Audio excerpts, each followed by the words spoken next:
Hello बच्चों, let's read this question. It says which of the following is an incorrect statement. इसमें इन चारों में से कौन सा स्टेटमेंट गलत है।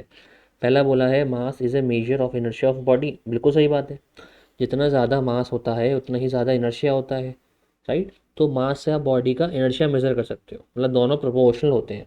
ठीक है, तो ए वाला सही है। बी में बोला है Newton's first law of motion is the law of inertia. ये बात भी सही है।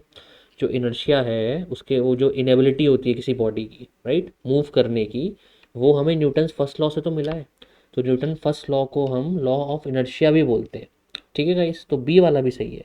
सी में बोला है unbalance force produce constant velocity. ये बात गलत है, क्योंकि गाइस अनबैलेंस्ड फोर्स का मतलब क्या होता है कि बॉडी पे कुछ नेट फोर्स लग रही है। राइट। अनबैलेंस फोर्स का मतलब ये है कि बॉडी पे लगने वाली जो नेट फोर्स है वो ज़ीरो नहीं है।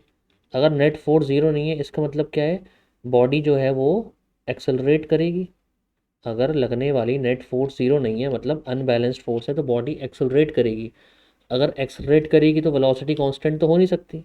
राइट। अगर कांस्टेंट वेलोसिटी का मतलब क्या होता है कि एक्सेलरेशन ज़ीरो हो गया।